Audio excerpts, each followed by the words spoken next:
The joys of knowing ukuthi lento obuyifuna iyeza, izisulonwabo novuyo ngelixesha ingekafiki.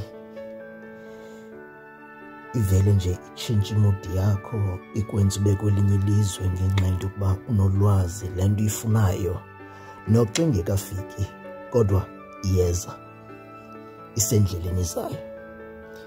Ewe ziqenqgelekile iintsuku, zimkile imini okulindile, kodwa iyeza. Futhi isiza nje iadreselwe mna ngoba iza kum.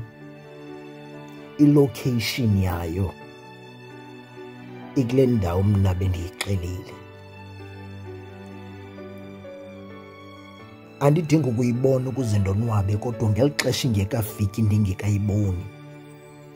Loo nto iyodwa, it's enough into yokuba itshintshe usuku lwam. My order is coming. Andikwazi uode ntoni kodwa nale uyifunayo iyeza. Singathi awundiva le nto ndiyithethayo. Ndithi nale yakho iyeza. Yabona uhamba ngexesha aye ecaweni, ebeyofaka i-order phaa ecaweni. Yeka nje uba abantu bebemjongile bebecinga uba mhlawumbi zikhona ebekhe wazibetha phambi koba sebe aze apha ecaweni. Kodwa khange imsithele loo nto leyo into yokuba i-order le yakhe makaqiniseke i-address yayo, i-location yale nto ayifunayo.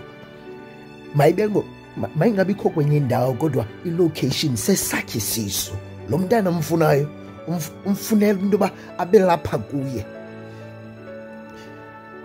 uThixo kanti umvile isicelo sikahana.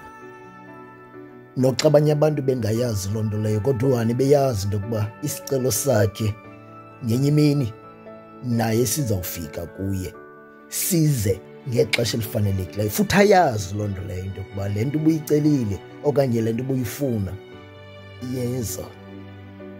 Iyeza phakathi kwexesha elithile nelithile, le nto uyifunayo iyeza. Kodwa qiniseka into yokuba le location, le ndawo ubuthe ufuna ifike kuyo, mawube kulaa ndawo obuthe ufuna isipho esi sibheke kuyo.